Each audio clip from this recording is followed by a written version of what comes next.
Hello everyone. Today we are discussing the question comparison between British and American pressure groups यानी Britain और अमेरिकी दबाव समूहों की तुलना करें। जो ब्रिटिश और अमेरिकी दबाव समूह हैं तो उनकी क्या क्या विशेषताएं हैं, क्या क्या उन दोनों के बीच में समानताएं हैं, क्या क्या असमानताएं हैं।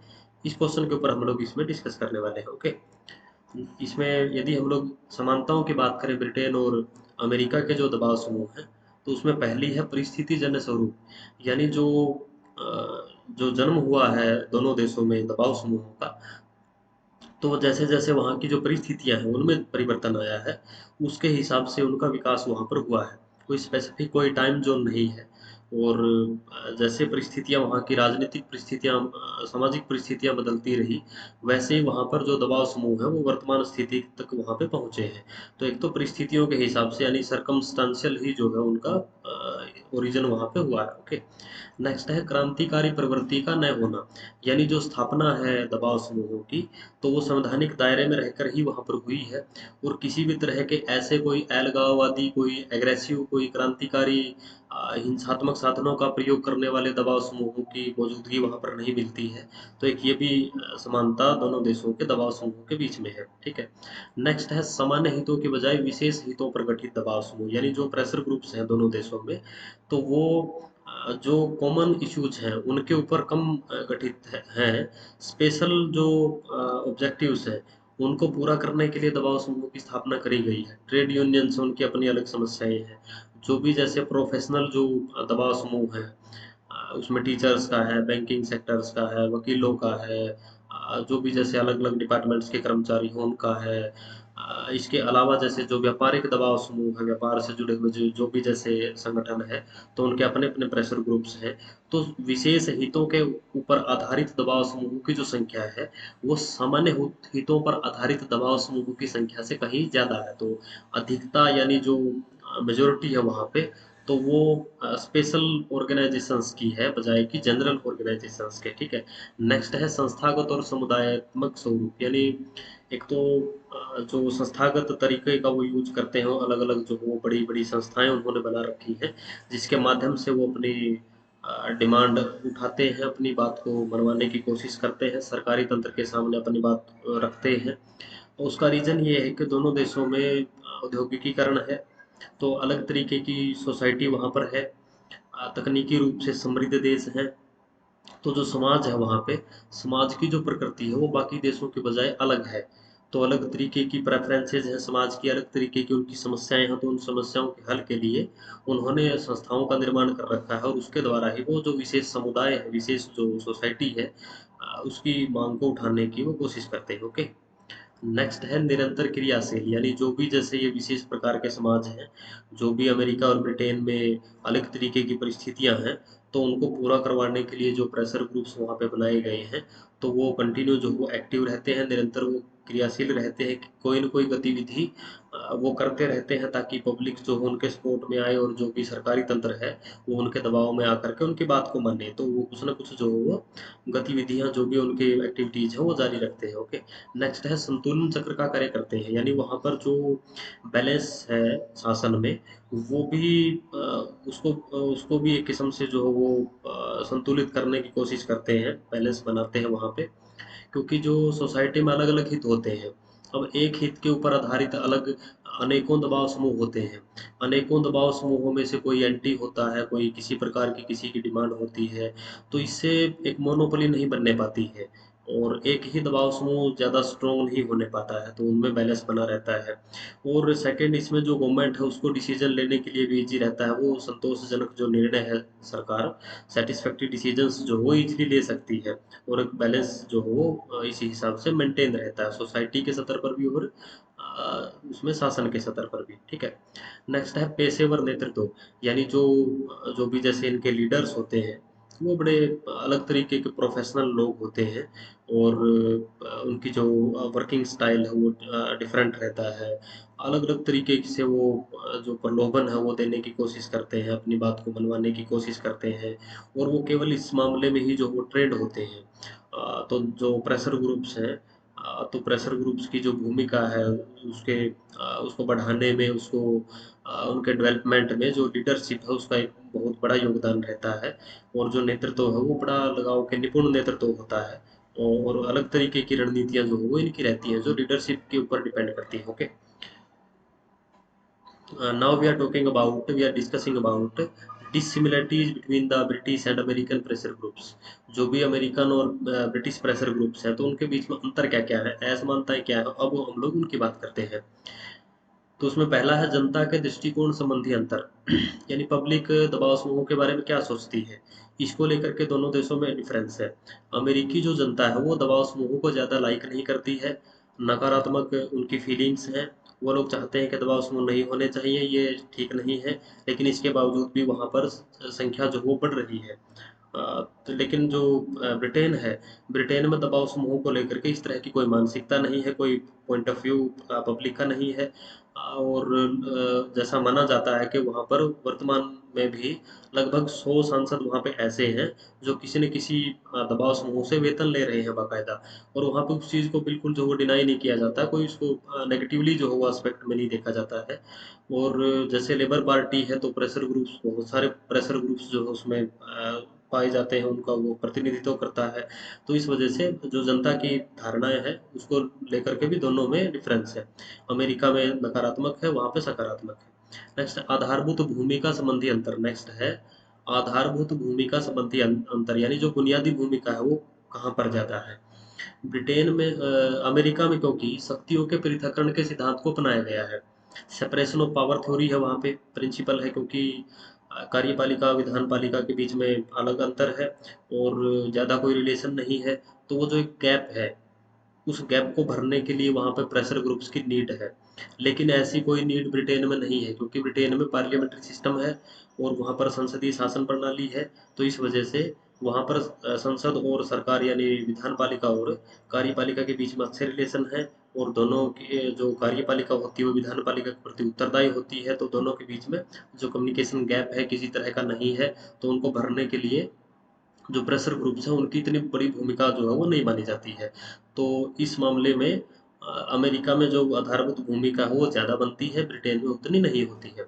नेक्स्ट है राजनीतिक सहभागिता संबंधी अंतर, यानी जो पॉलिटिकल पार्टिसिपेशन है पब्लिक का, वो अमेरिका में बहुत कम है। जो प्रेसिडेंट का इलेक्शन होता है, प्रेसिडेंट के इलेक्शन में तो फिर भी जो है लोग इंटरेस्ट लेते हैं, लाइक करते हैं, पूरा जो वो एक्टिव रहते हैं। लेकिन इसके अदर जो बिसाइड जो इलेक्शन है उनमें जो वो पॉलिटिकल पार्टिसिपेशन उस स्तर का नहीं है। तो इस वजह से जो दबाव समूह होते हैं वो पॉलिटिकल अवेयरनेस फैलाने के लिए, लोगों को राजनीति में भाग लेने के लिए प्रेरित करने के लिए, उनको मोटिवेट करने के लिए, जागरूकता लाने के लिए, उनमें राजनीतिक चेतना पैदा करने के लिए, उनको पॉलिटिकल एजुकेशन देने के लिए उनकी नीड है अमेरिका में। लेकिन इस तरह की कोई बड़े स्तर पर कोई जो नीड है वो इंग्लैंड में नहीं है, क्योंकि इंग्लैंड में ठीक ठाक जो वो राजनीतिक सहभागिता है।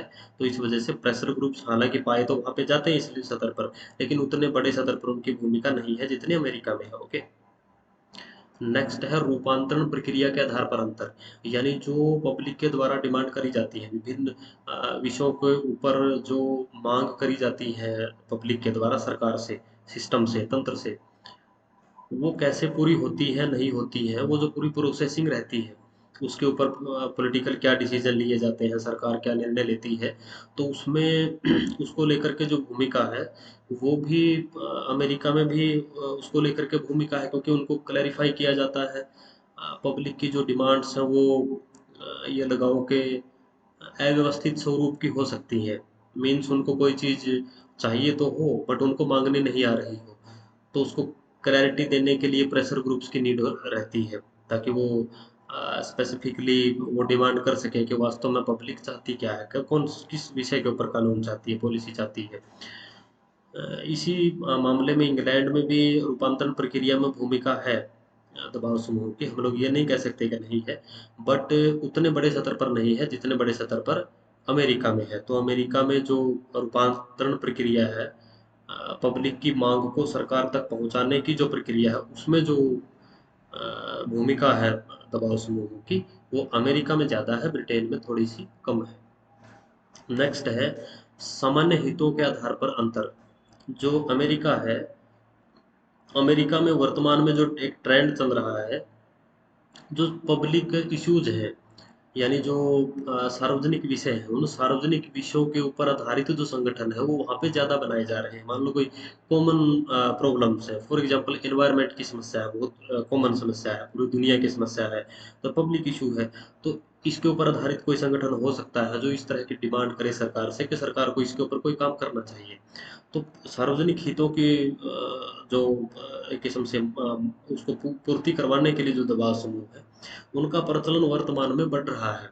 तो लेकिन ब्रिटेन में इस तरह की जो भूमिका है वो नहीं है, क्योंकि वहाँ पर जो पॉलिटिकल पार्टीज हैं ऑलरेडी जो है वो उनमें प्रेशर ग्रुप्स की कहीं ना कहीं भूमिका रहती है, और उनके मेंबर्स, उनकी जो धारणाएं हैं वो उसमें शामिल रहती हैं। तो इस वजह से इस तरह की जो डिमांड्स हैं वो स्पेसिफिक डिमांड तो ज़्यादा होती है, बट कॉमन जो डिमांड है वो इंग्लैंड में अमेरिका की बजाय कम होती है। ओके। नेक्स्ट है सरकार के साथ संबंधों के आधार पर अंतर, यानी जो दबाव समूह है, दबाव समूह और सरकार के बीच में रिलेशनशिप कैसा है, अच्छा है, नहीं है, या अच्छा होने की संभावना है, किस हिसाब का है। तो यदि हम लोग अमेरिका की देखें, तो सरकार और दबाव समूहों के बीच में ज़्यादा कोई मधुर रिलेशन नहीं है, और इस आधार पर लगाओ कि कम्युनिकेशन जो होता है, संवाद जो सरकार और दबाव समूहों के बीच में है वो ज़्यादा व्यापक सतह पर नहीं है। लेकिन इसके बावजूद जो सरकार और दबाव समूहों के बीच में संबंध है वो ब्रिटेन में बड़े अच्छे हैं और मधुर संबंध है। और मैं आपको यहाँ ये भी बताता चलूँ कि जो ब्रिटिश प्रेशर ग्रुप्स हैं उनकी जो पूरा नेचर है वो डिफरेंट है इस मामले में। उनके सरकार के साथ भी अच्छे रिलेशन है, उनके पॉलिटिकल पार्टीज के साथ भी अच्छे रिलेशन है, और दोनों दलों के साथ अच्छे रिलेशन है। ऐसा नहीं कि केवल एक पार्टी के साथ है। संसद के जो सदस्य होते हैं उनके साथ भी उनके अच्छे रिलेशन है, क्योंकि विधान पालिका में चीज़ें उनको ही क्लियर करनी होती है, उनको पास करवानी होती है। प्रशासनिक जो अधिकारी हैं उनके साथ भी उनके अच्छे रिलेशन होते हैं। तो इस हिसाब से जो सरकार के साथ जो संबंध होते हैं, या सरकारी तंत्र के साथ जो संबंध है, वो ब्रिटेन में कहीं अच्छे हैं, अमेरिका में उतने अच्छे नहीं हैं। नेक्स्ट यदि हम लोग देखें प्रभाव क्षेत्र के आधार पर अंतर, यानी जो जो भी जैसे दबाव समूह हैं वो कहाँ ज़्यादा प्रभावी हैं, कहाँ ज़्यादा इफेक्टिवली अपनी भूमिका निभा रहे हैं, कहाँ वो सिस्टम को ज़्यादा प्रभावित करने की स्थिति में है। वो ज़्यादा प्रभावित करते हैं अमेरिका में, क्योंकि वहाँ पे क्या है, वहाँ पे नंबर एक तो संघात्मक व्यवस्था है, और राज्यों के अलग अलग संगठन पाए जाते हैं, केंद्रीय स्तर पर अलग संगठन पाए जाते हैं, और अलग अलग लेवल्स के ऊपर गठन उनका होता है। तो इस वजह से केंद्रीयकरण की प्रवृत्ति वहाँ पे नहीं है। अब ब्रिटेन में क्योंकि एकात्मक व्यवस्था है, एकात्मक सरकार है, तो मजबूरी ये हो गई है दबाव समूहों की कि उनको केंद्रीय स्तर पर ही संगठन बनाना पड़ता है, और केवल वहीं पर वो मांग कर सकते हैं। अब राज्यों की कोई, क्योंकि एग्जिस्टेंस ही नहीं है, राज्यों का प्रावधान ही नहीं है इंग्लैंड में, तो वहाँ पर अलग अलग लेवल्स के ऊपर वो जो पॉलिटिकल लीडर्स हैं, जो सत्ता है उसको प्रभावित करने की स्थिति में नहीं है। तो प्रभाव क्षेत्र का प्रयोग करने का जहाँ तक सवाल है, तो अमेरिका में ज़्यादा सत्रों के ऊपर अपनी बात को रख सकते हैं, प्रभावित कर सकते हैं सरकारी तंत्र को। इंग्लैंड में उसके जो चांसेज हैं वो ज़्यादा नहीं है, क्योंकि केंद्रीय सतर पर ही उनको बात रखनी पड़ती है because of unitary system. Next है स्वायत्ता के आधार पर अंतर। जो ब्रिटेन में जो दबाव समूह है उनका सेंट्रलाइजेशन सिस्टम है, जैसा हम लोग अभी बात करके हटे हैं कि जो संगठन है उनका, उनका संगठन केंद्रीयकृत संगठन होता है, सेंट्रलाइज्ड ऑर्गेनाइजेशन है। और केंद्रीय, जैसे अब लंदन है तो लंदन में ही जो है संगठन का मुख्य कार्यालय होता है, वहीं पर उनको पता है कि पार्लियामेंट के लोग भी यही आने हैं, मिनिस्टर भी यही आने हैं, जो ब्यूरोक्रेट्स हैं वो भी यही आने हैं। तो वो वहीं पे रह के अपनी जो पूरी कार्य प्रणाली है उसको अंजाम देते हैं, वो अपने एजेंडा चलाते हैं।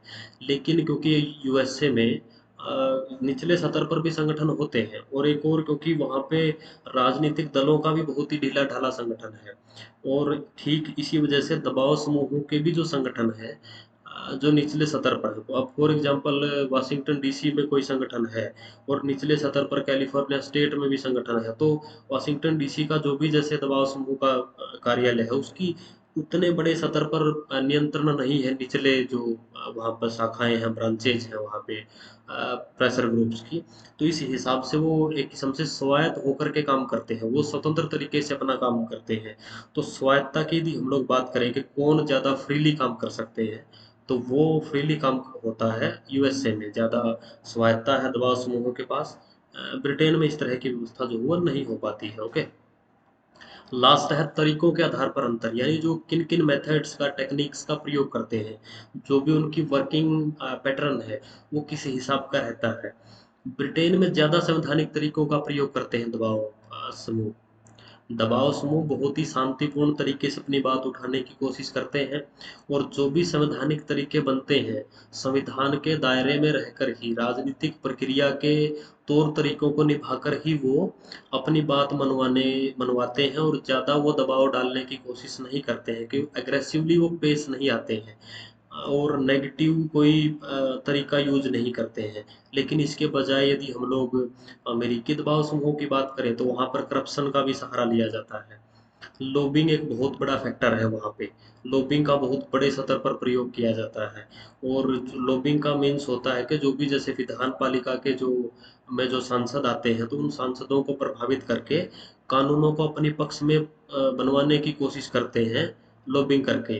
और उसमें, उस लॉबिंग में ये हो सकता है पर्सनल कांटेक्ट वो करते हैं अधिकारियों के साथ, रिश्वत उनको देते हैं, कोई गिफ्ट उनको दे सकते हैं, कोई अवार्ड उनको दे सकते हैं, यानी इलीगल कोई भी फायदा उनको पहुंचा सकते हैं। आर्थिक भी हो सकता है, कोई भौतिक भी हो सकता है।